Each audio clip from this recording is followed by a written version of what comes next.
Thank you so much, Scott. Let me, with your indulgence, make one or two brief comments that don't relate to my formal presentation. Peter Chance was an old and dear friend of mine, and I was, of course, shattered to discover that he had passed away. He was a wonderful man. He was enthusiastic, energetic, indefatigable, charming, and I want also to thank Paul for his solicitation, his kind attention to Peter in the closing days of Peter's life. That was a great, great thing that you did, and I am deeply indebted to you. One other quick comment. I was charmed by Anita's little biography, and it makes me think about the remarkable wealth of experience that's represented in a room like this. When you look at the careers of individuals that are seated, it's truly impressive, truly remarkable. And so welcome, Anita. It's a fascinating life that you've had, and I'm delighted that you're now a part of Lucy. And lastly, let me just congratulate Brigadier General Mate for a tour de force the other evening at the Air Museum, the 100th anniversary of the RCIF. A truly amazing dinner, a cast of thousands, and it was a real tribute to his organizational genius that we were able to, or he was able rather, to pull all of this together.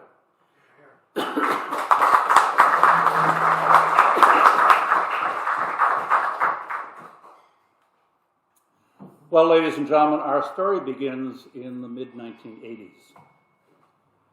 Is there a background? Just occasionally. So we're not... Okay, thank you, John. Our story begins in the mid-1980s.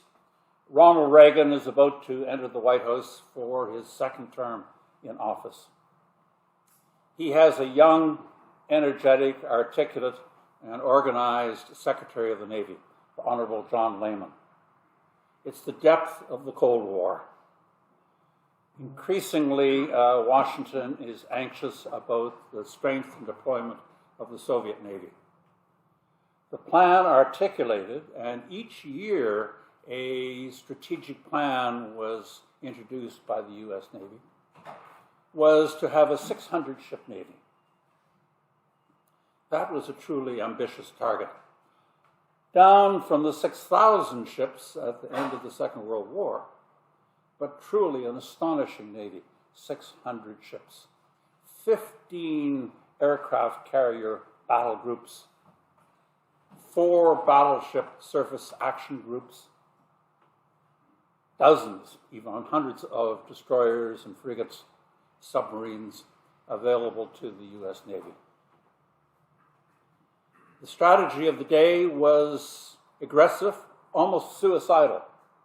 That is to say that the role of the U.S. Navy was to penetrate the bastions like the Sea of Okhotsk north of Japan or the Barents Sea, and to destroy the Soviet Union's submarine fleet with its ballistic missile submarines.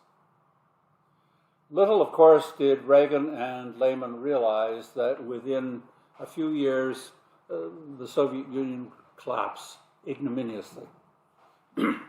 Bloodied, catatonic, fragmented, what had been the great rival, the great adversary of the Cold War, was now no longer.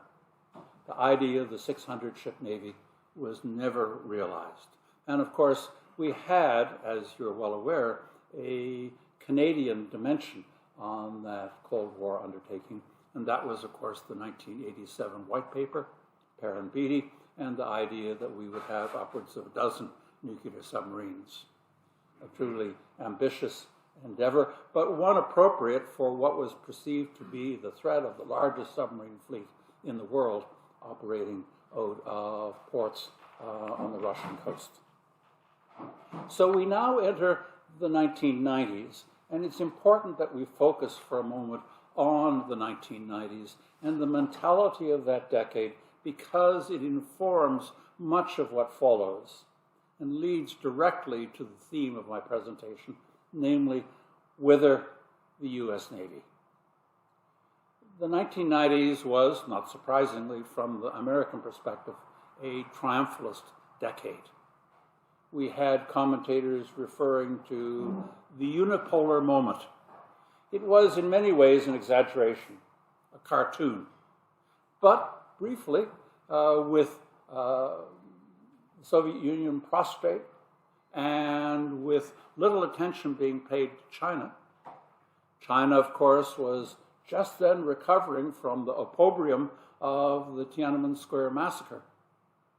And there were those influential analysts in Washington who maintained that what was needed was to guide China forward, and in the process, China would become increasingly liberal and domesticated, clearly not a threat. And indeed, even as late as the year 2000, there were only 100 ships in the PLAN, the Chinese Navy, and many of them were basically Krivaks or kulaks from the past that were considered to be old-fashioned adaptations from the Russian Navy. Hardly a threat to a Navy with 15 nuclear carriers. The Chinese had no carriers whatsoever. And indeed, the Chinese Navy was perceived to be shrinking because earlier, the Chinese Navy had more ships, but these were obsolete riverine and coastal vessels, which were employed in keeping with Soviet policy. So what do we have then at the end of a decade which was indeed troubled with the wars in southeastern Europe, but by 2000 there's the perception that in fact America is in fact without question the dominant power in the world. And the idea of the Chinese Navy rivaling the United States Navy was preposterous, to say the least. And then, of course, came 9/11. And this is, of course, quite obviously, one of the great inflection points, in the sense that it set the United States Navy off on a different course altogether than the one to which it had been accustomed during the Cold War. What's astonishing, of course, is that a handful of Saudi Arabian activist terrorists, a ragtag group, could in fact bring the greatest nation on the face of the earth to its knees temporarily. And in the process, of course, initiate or inaugurate the war on terror.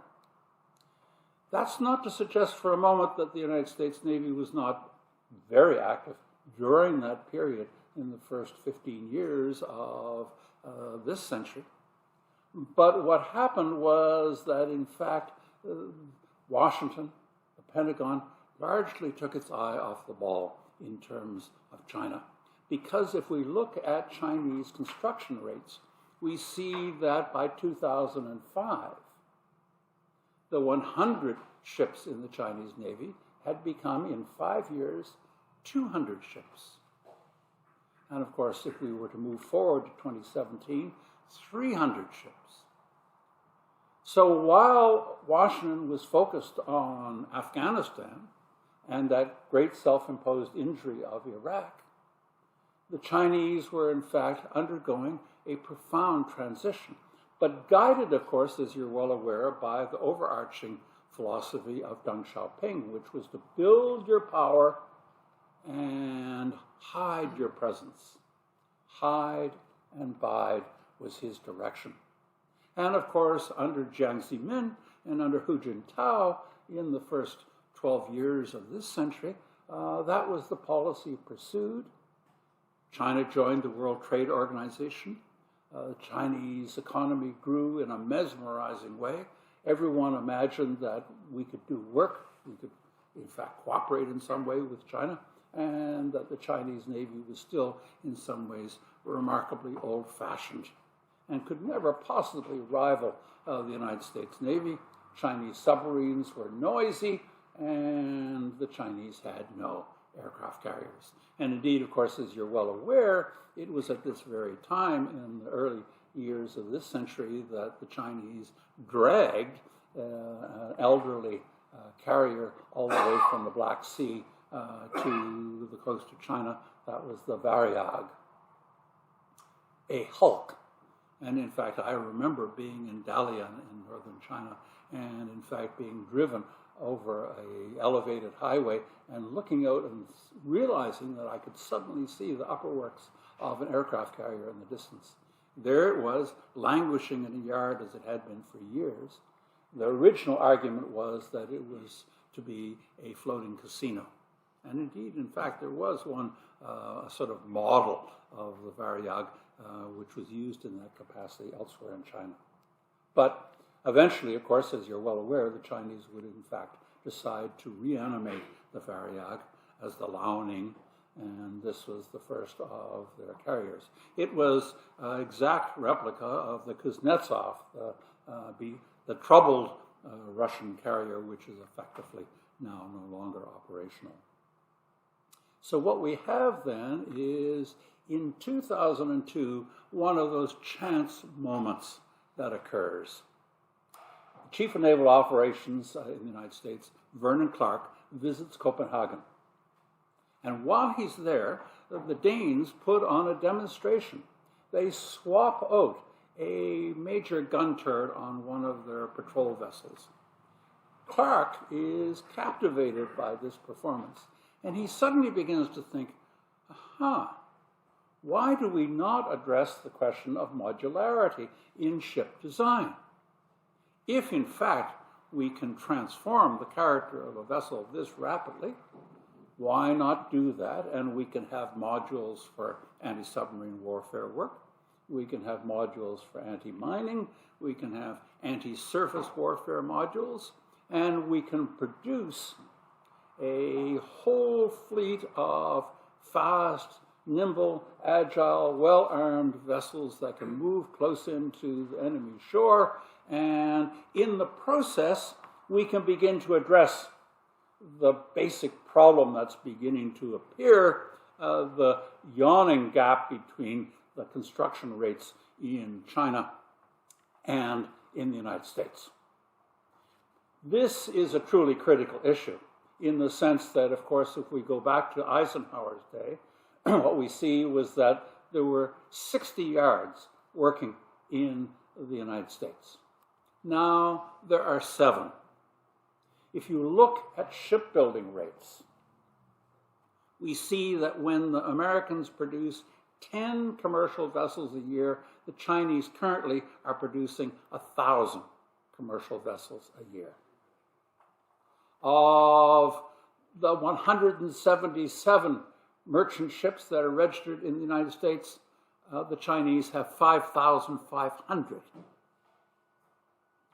If you look at fleet support, that is to say the 60 or so ships that are allocated for the transport of equipment and supplies and personnel to a operating theater, for example, in the Western Pacific, we have only probably 40% of them are actually available to put to sea.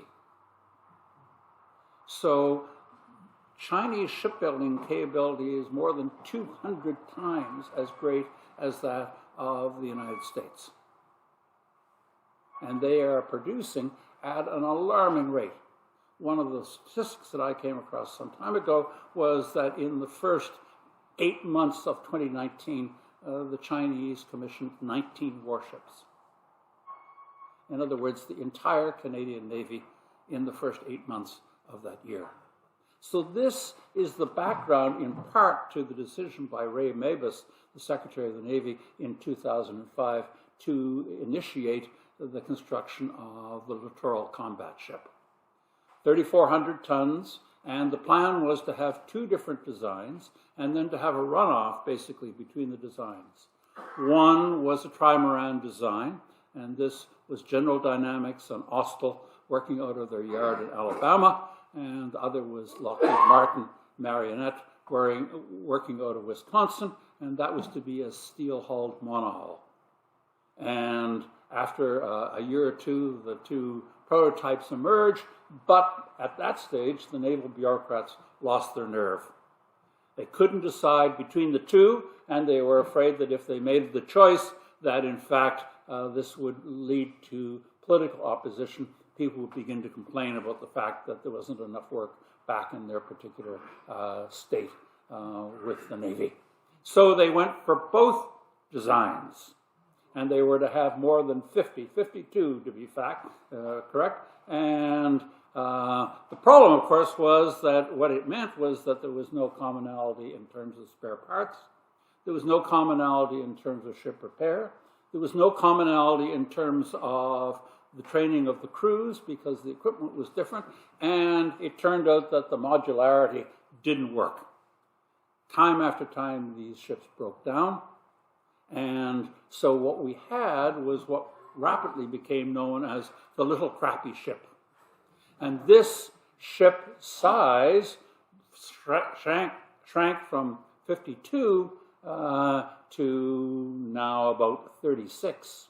But meanwhile, at the other end of the spectrum, the U.S. Navy was developing a behemoth, a huge 15,000-ton destroyer, which was the Zumwalt class. And again, they were looking at 30 to 40 of these enormous craft, and it was to have on its forecastle a gun which would fire particularly long-range and precise shells. But then, partway through the whole process, that contract was canceled. The guns became effectively useless. The number of ships shrank to 3. And now the U.S. Navy has decided, well, we better reassess the problem. And in fact, they've now just taken the Zumwalts out of service and are refitting them to use hypersonic missiles on them. So now we have a situation, fast forwarding, where the 600-ship Navy of the Lehman era in the mid-1980s is now a 293 or 294-ship Navy. So it has been cut in half as a result of the dividend, the peace dividend. You remember the decade of darkness in the 1990s here in Canada. And so what we have is a series of plans coming out of the United States Navy to enhance the number of ships, perhaps to 380. But that would not be achievable before about 2054. Currently, we're building about 1.3 submarines a year, but we need to build at least 2.3 submarines a year to meet up with the demand. And right now, this budget year, 2025, will call for the lowest number of ships under construction in recent memory, 6. Now, that includes Victoria-class, or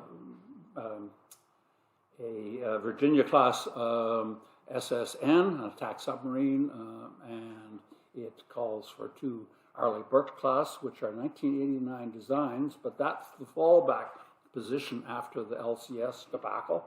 And so if you don't build at least 10 ships a year, you're going to start falling behind, because the earlier generations, of course, will simply need to be decommissioned. And so the idea of fighting China in the future, and the plan for the moment, will grow likely to 400 ships in the next 10 years at least, and perhaps in excess of 400 ships, 450 ships. So in terms of the numbers game, it is almost impossible. And what we see now with the new Chief of Naval Operations, Admiral Franchetti, is that in fact her priority is to reanimate the shipyards in the United States and to build up the stocks of ammunition. This, of course, is directly derivative of the Ukrainian experience. And if we look at the latest analysis from the GAO and from the Congressional Record Service, what we see is that almost all the ship categories are in fact sliding to the right by 1.5 to 3 years. So the makeup for the LCS was to have been the FREM, the Franco-Italian frigate, and that was to be the Constellation class, and will be eventually, but we're probably waiting until 2029 at least before the first of these begins to appear. So in many ways, this is a familiar story because we've heard, of course, of the lamentable delays and cost overruns in the case of Canadian shipbuilding. My deep and abiding anxiety in the Canadian context is that we're going to be in a situation, despite the government's undertaking to extend the life of the Halifax class, we're going to be in a situation in the 2030s where we will be down to a handful of ships because the new surface combatants will not be ready and the old Halifax class will be perforce retired because they're structurally, in fact, beginning to come apart at the seams. So the same challenge is facing the United States. Do we have big ships? Do we have little ships? Do we continue with big carriers? Are big carriers too vulnerable? What do we do about the whole question of unmanned ships? And of course, that was one of the sources of appeal for the littoral combat ship. It only had a crew initially of 40. And at a time when it's more and more difficult to recruit personnel and to retain them, this was a source of appeal to the United States Navy. And so we're going forward in a situation where the landscape at sea and ashore is becoming increasingly complex. And indeed, when you look at the challenges for the United States, if it's fighting a war against China, that's at 10 or 11,000 kilometers from the California coast. It's within a few hundred kilometers of the Chinese coast as far as the Chinese Navy is concerned. And when you look at the defense issues involved in missile warfare, it's about a 10-to-1 ratio. That is to say, the enemy only has to spend about a tenth of the expenditure that you have trying to protect your ship in order to sink your ship. So it's an exceedingly expensive and complex issue if we were to, in fact, find a situation where the United States is at war in the Western Pacific. And one of the key issues that we see now is that the Americans are working desperately to build up a network of resupply and maintenance issues in Asia. As we speak, there's a tripartite meeting in the White House involving the Japanese, the Filipinos, and the Americans to have combined operations out of the Philippines. We're seeing that the Sri Lankans are being brought on board as a resupply base.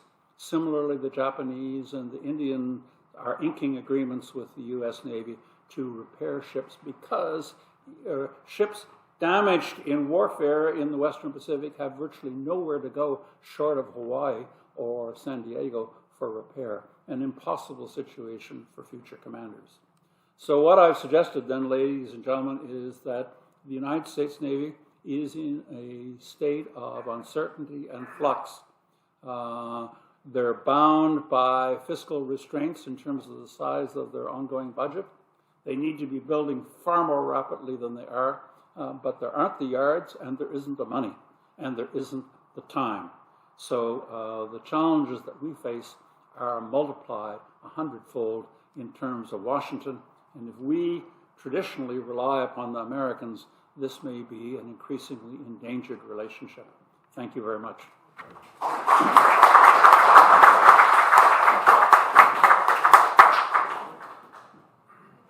Yes, please, John. Just a couple of things. One is reference to the littoral ship. Back to Peter Chance and his role as train busting in the Korean War. Literal. Mm-hmm. Literally literal.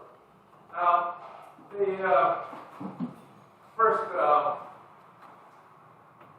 hulk of an aircraft carrier with the Chinese received, and I know that a lot of people sort of mocking the Chinese ability to use aircraft carriers, whatever you need, etc. But I heard a couple of comments about they didn't buy developing the aircraft carrier to use it. They were buying it to learn how to sink them.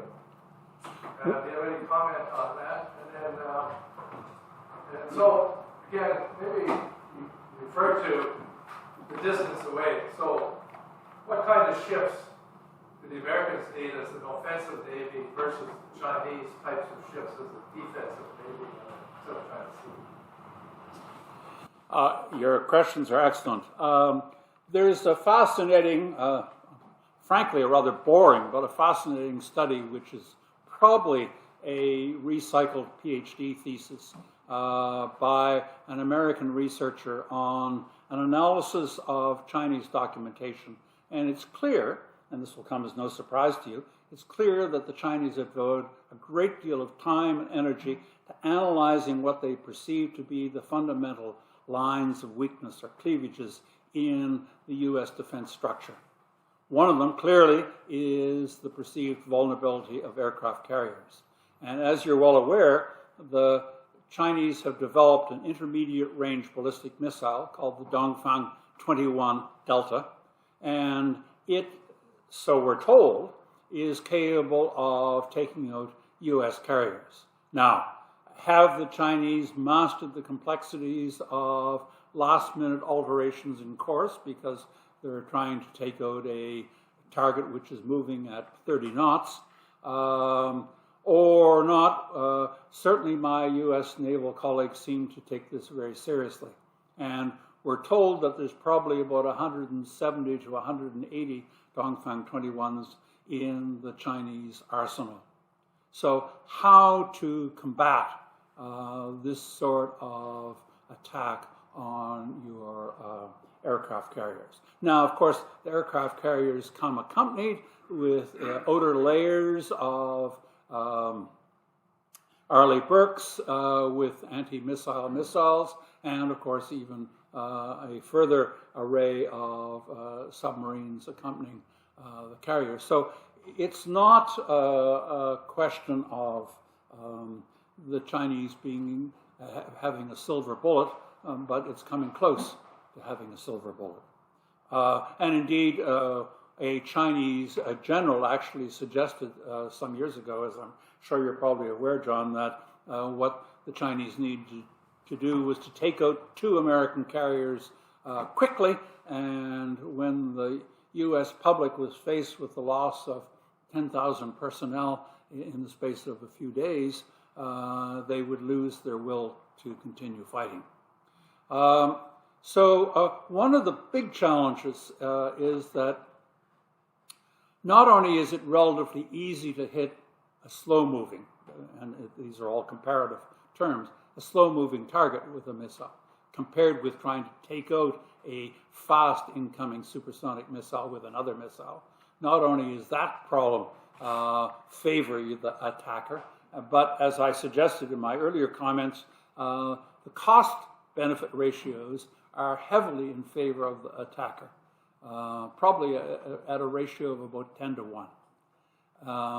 Now, there's a further problem, and that's that you've got one base in the Western Pacific, I mean, other than new bases which seem to be on the brink of being reanimated in the Philippines, but that's Guam. And Guam has, of course, a heavy concentration of Air Force, missile, and naval installations. Right now, at the 11th hour, the Americans are trying desperately to harden many of those installations because those, of course, will be among the first to be attacked in the event of wholesale war with China. Then there's the problem of reloading. It's one thing to bring a ship alongside or a submarine alongside and swap out or reload the missiles in the vertical launch cells and so forth. But the United States Navy is still wrestling with the problem of how to do this at sea. Very challenging indeed. But that's really what needs to be done. And indeed, there's been talk of arsenal ships. In other words, basically nothing much more than a container ship, but with hundreds of missiles. Because the problem is you send your Arleigh Burke to the other side of the Pacific, and within an afternoon, all of the 46 or 48 missiles on the Burke are gone. And then the ship is A, completely vulnerable, and B, obliged to steam hundreds, if not thousands of miles to Okinawa or to Yokosuka or to Busan to reload. So logistically, it's a nightmare in terms of trying to maintain high performance tempos in that sort of situation where you're, with every day, you're ideally moving closer to the Chinese shore, and thus, in fact, endangering yourself still further. So the big problem is time. The Americans have run out of time. Even if there were immediate solutions to the problem, they can't reanimate their shipyards overnight. COVID has, in fact, driven a coach and horses through the workforce. And, of course, if you look at the state of the U.S. economy currently, I think that unemployment rate's about 3.7. There's plenty of jobs. No one is going to work in shipyards. So, as I say, currently part of the 2025 budget is, I think, something like $7 billion is being allocated to the reanimation of public shipyards in the United States. But this is an 11th hour Hail Mary operation. Yes, please, Chuck. Thank you for an excellent presentation. Thank you. So worthwhile that it even allowed me to put up with a bad luncheon We chose it that way, Chuck. Thank you. I'm going to ask you for your opinion. So, what you've given us is an excellent explanation of all of the many variables. And there are even more than you talked about. Yes, exactly. It's a polynomial equation with so many variables we can't solve it. So, if I were to be asked, and you and I have had these discussions, Yep. if I were to be asked, what is the one thing that gives the U.S. Navy an advantage over the Chinese, and before that the Russian and Soviet Navy, and that was not only the breadth, the amount of weaponry and ships, but the depth, their historical understanding of war at sea, and the culture of naval officers understanding how to fight. That would be my opinion. That would be the one real advantage. So, based on what you've told us, I ask you, what do you think the one determining factor that they should focus on to help them get to where they need to be to meet this challenge? Well, I would agree with you entirely that what we have is a situation, and I'll answer your question more specifically in just a second. We have a situation where the Chinese Navy has virtually no combat experience whatsoever. In fact, within the ranks of the Chinese military, the last combat experience of any sort probably derives from the brief 6-week war between China and Vietnam in January, February 1979. And that has, I think, few, if any, lessons applicable to any combat today. So this is one of the issues, for example, when we look at carrier operations. I think the Chinese are well aware of the structural weaknesses, of the cultural weaknesses that they suffer from, and they're trying to address them, and they're putting more and more sophisticated kit on their carriers and so forth, and they've just built a new traditional flat deck, which they're Fujian, which they're about to move into service. But they can't address this terrible deficit in terms of combat experience, and that it gives an inestimable advantage to the Americans. I think that one of the issues is safeguarding the whole satellite realm. How are we going to do that? Because so much of the targeting, communications, identification, reconnaissance, as you better than many realize, is derivative from that. Now, what sort of resilience is there? I don't know the answer to that question. I haven't explored it in detail, but this, I'm sure, will be one of the principal targets in the initial stages. And the other problem, of course, is the one that I have already alluded to, and that's the tyranny of distance and the lack of port facilities in the immediate neighborhood that are outside, close enough to be useful, but outside of Chinese missile range. And of course, then there are all the other issues like, do the Russians play their hand? Do they insert their entire submarine force into a war in which the Chinese are fighting the Americans?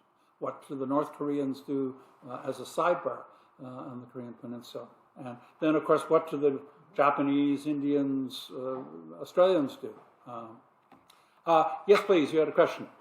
Lawrence Johnson, it's been said or suggested that Egypt had rendered itself indefensible with the Aswan Dam. And that analogy is now applied to China. Has China, essentially, with the Yangtze hydraulic river system, has it rendered itself indefensible? You mean in the sense of... You take out the dam structure and China floods. Just like Egypt, I understand they said, if you attack us, we just take out the Aswan Dam. And Egypt's finished because it's a very narrow populated country. Yeah. The wall of water comes down. And presumably the Yance's done something similar. Now, I don't know in the sort of larger calculus of war whether this would transfer or be seen as a sufficient existential threat from the Chinese perspective to move it into a nuclear realm or not. Whether the Americans could do this and still remain below the nuclear threshold in terms of the Chinese response. There's a larger issue that the Chinese are, with every passing year, the Chinese are going to have less and less water, regardless of what happens to the dams. But your question is an exceedingly good one.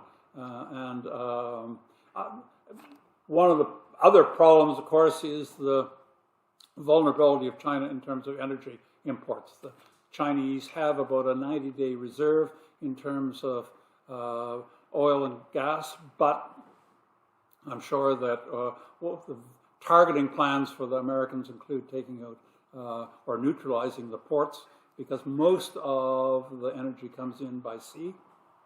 And there are plenty of pipelines, but those are acutely vulnerable, leading out of Russia or the Central Asian stands to China. So, but your question is an extremely good one. Yes, please, and yes, please, and yes, please. Yes, thank you. Okay. In 1984, I was in China. I sailed down the Yangtze River for 1,000 miles. And Canada built, after I left, Canada built dams on the Yangtze River.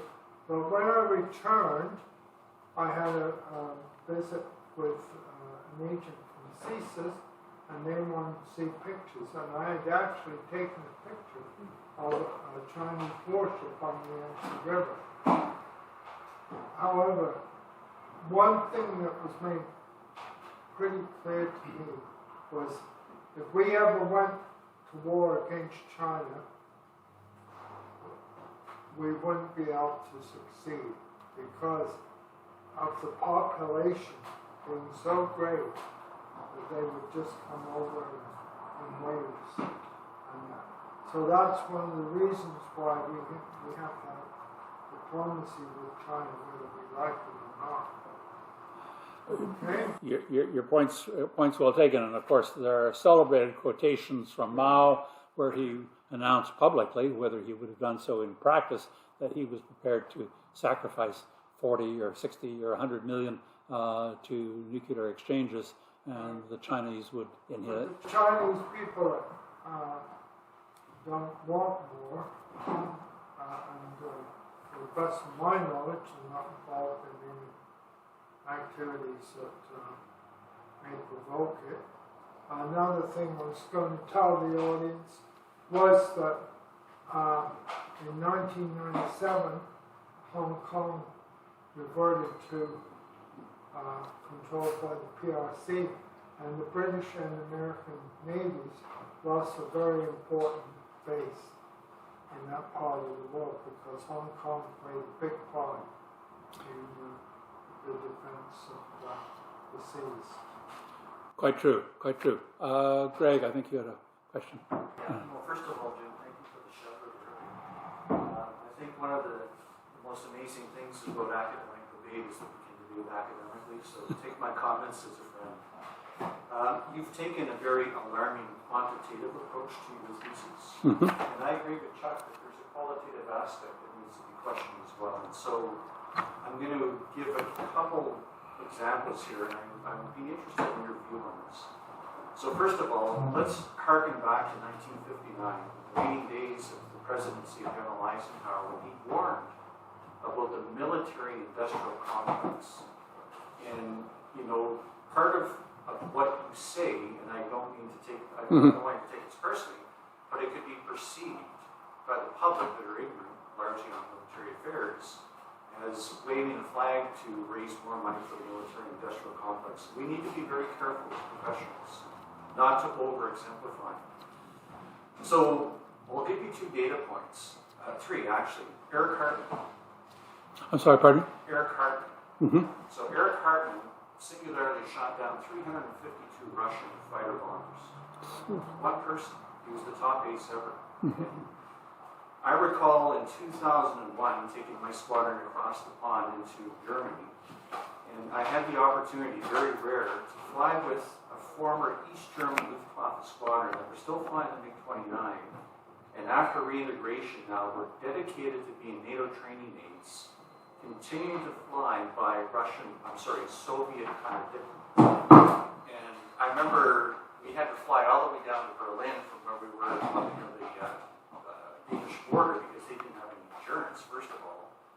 And then, not to over-exemplify it, and yes, I am a Top Gun, but it was like shooting fish in a barrel. It was like shooting fish in a barrel. Like, if we would have ever gone to war with the Soviet Union, I'm supremely confident I probably would have been a multiple ace. Okay? Now you fast forward to 2004, and that year I was the Canadian Forces champion in the marathon, so I was invited to compete in the World Military Games in Palermo, Italy.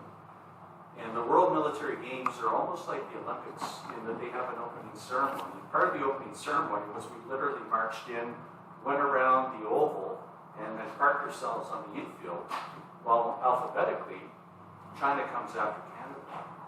And I remember being beside the Chinese athletes, thinking of them as being like this amazing group of supreme people. And all I saw were a bunch of children taking selfies, calling their parents or whatever, like I don't speak Mandarin, or Cantonese. But during the oration of whoever, you know, they're extremely ignorant, very undisciplined, and just a motley crew. And then you look at what we see now with regard to Tiananmen Square, where you have students that are protesting openly against the regime. You look at what happened during COVID, where people are openly protesting. I really question, as with Chuck, how big a giant are they really? They may have the numbers quantitatively, but qualitatively, I really, really wonder. And so I agree, if we were to invade China, that might be ridiculous. But if they're trying to take over the world, I think that they've actually passed their apogee of world power. I think that tenure is actually behind their opportunity. So I'll just leave it with you, what you think qualitatively. You're right. You know, I think you're right on the money, and indeed one of the areas that's explored, I don't know that there are any firm conclusions, but it's the culture of decision making in the Chinese military, which is, as you can well aware, top down. And to what degree will the commander of a Type 55 destroyer in the South China Sea make the decision on his own, or does he have to refer all the way back to Ningbo, to the admiral, to seek authority to make him? So whether it's at the officer level or the NCO level, there are profound weaknesses, I think, in the Chinese and Russian systems in terms of initiative and decision making. And and as we talked earlier, the total, absolute, utter lack of wartime experience in terms of trying to use large fleets to effect. And so the big challenge up front is the inability to replace or repair any damaged American vessels in the event of conflict, and the huge distances from a logistical perspective which the Americans would be. But I agree, the Chinese are certainly not 10 feet tall. I will say this, that they're increasingly aware of the technological sophistication required and the necessity to train up people to higher levels of performance in order to keep ships and planes at sea. So I think that Anita is next. Yes, please. According to an article, or better said, a conversation by the military expert at The Economist magazine about China's competitors, one of the interesting things is that apparently the new regime in Beijing now has reinstalled commissars on all the vessels of the Chinese Navy. So the commanders can no longer decide on their own what to do, but they are now again under party control, which is, of course, I'm a layperson, I'm a civilian, but I can't imagine that that is very efficient.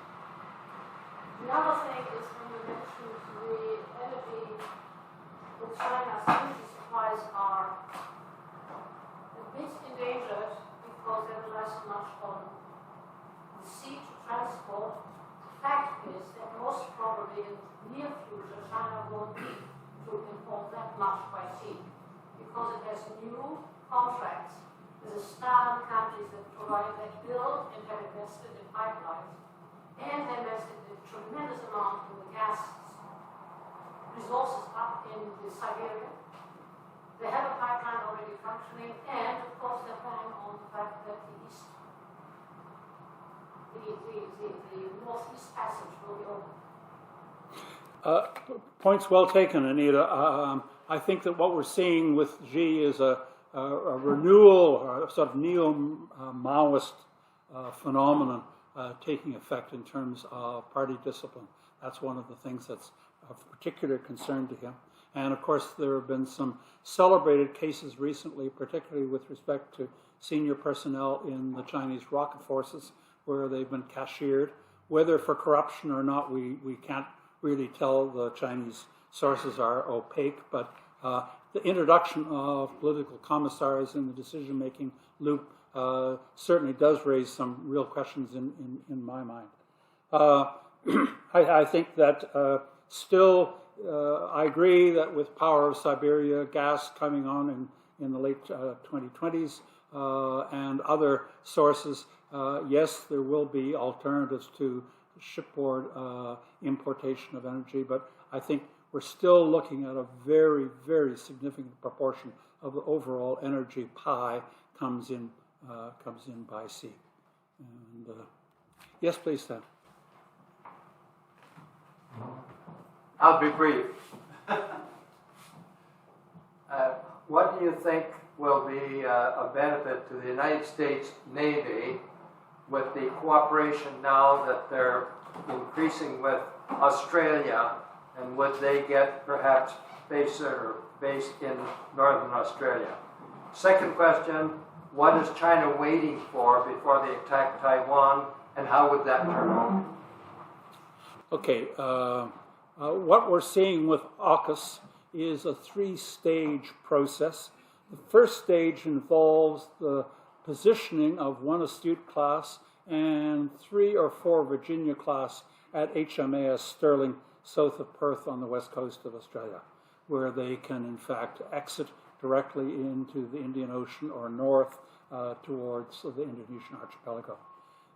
A little later in the early 2030s, so what we're seeing is that Virginia class will be stationed on a regular basis as part of the Royal Australian Navy. Now, what this does is it gives the Americans a base and foothold in the Indian Ocean. Now, of course, they've been able to have ship visits and so on to Sterling, but now they're going to have a standard rotational presence for the Americans and the Brits in the Eastern Indian Ocean at Sterling. Part of AUKUS looks at building a new nuclear submarine facility at Port Kembla near Wollongong on the New South Wales coast, on the east coast. So I mentioned the basing arrangements with Japan, and I say Kishida has just been in the White House in talks with Biden on this issue. Basing arrangements and maintenance with the Indian Navy, supply facilities in several locations in East Asia. So this is another part of the picture which begins to address this tyranny of distance problem. And what you're going to have is a transitional phase with these rotations so that the Royal Australian Navy's best and brightest can train up on submarines. And so same thing, I think, is likely to happen in Japan.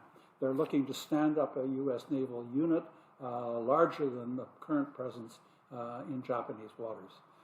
So it wouldn't surprise me at all if we're going to see on a regular basis attack submarines operating as part of that unit. So that's the first question. Taiwan. I think the news is either good news or bad news, in the sense that I think what's happened is that Xi is in trouble. He's not in terminal trouble, but he's in trouble. And I think the party elders, the people who are so senior in terms of their revolutionary credentials and their presence in the party, that they can get away with criticizing him without being cashiered or imprisoned.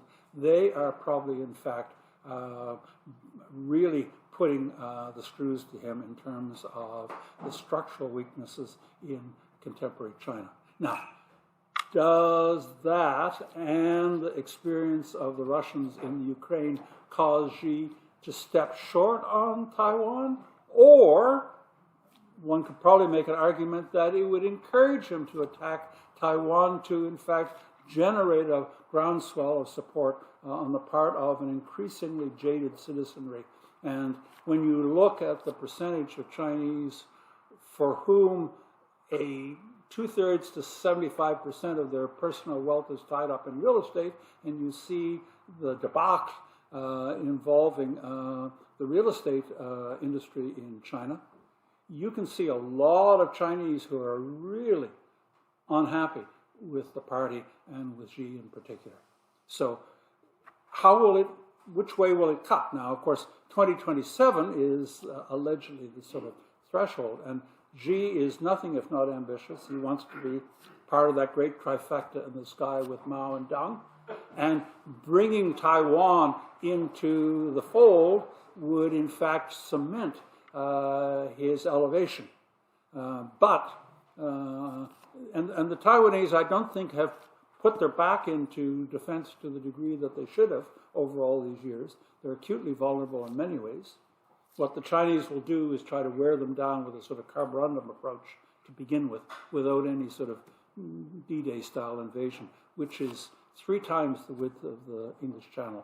And the waters are difficult except for a couple of months of every year. So it's, to me, really difficult to decide which way the Chinese are going to cut on this. But it's a piece of unfinished business, and I think that Xi, if he in a year or two feels more empowered, may very well move this way.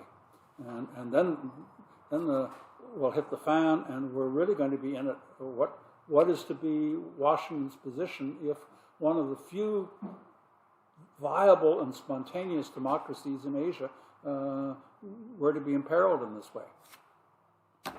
Yes, please.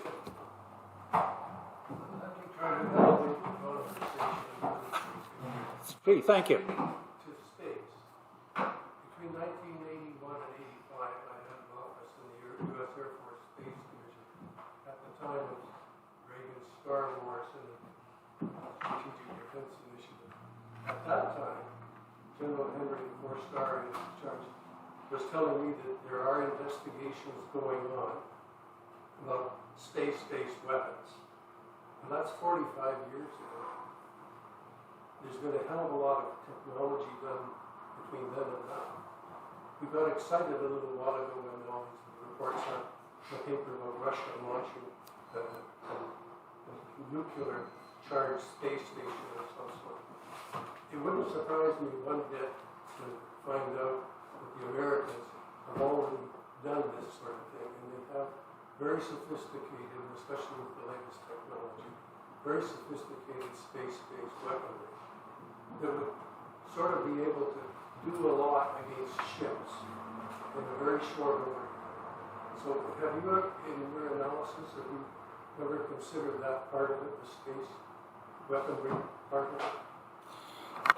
The short answer to your question is no. I've come across virtually no literature on this. Now, I haven't mounted a literature search on this issue. What the analysis done in the U.S. Naval Institute Proceedings about the relativity of attack versus defense missile costs argues is for some sort of energy-related rail guns or lasers and so forth. There have been a lot of experiments done over the past decade by the U.S. Navy in that realm, but they all seem to have been curiously inconclusive. And I'm not, because in theory, these should be almost cheap. I mean, or almost non-existent in terms of expense if you can fire off a laser which will take out a missile. But I have seen no literature which suggests that these experiments have reached the point where they're really viable in terms of a conflict situation. I would suggest you have to.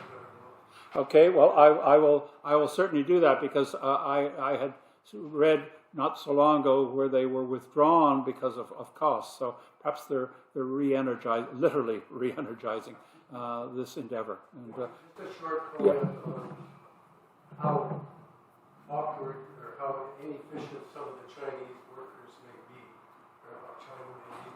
I was 4 years in China as a minister in charge of commercial affairs. And during that time, I was working on programs for Canadian and U.S. companies to interface with China on the production of things like McDonnell Douglas aircraft, aluminum extrusion plants, and various other joint ventures. I found that the Chinese, similar to Israelis, they have a mindset that's set up, they're programmed through their language.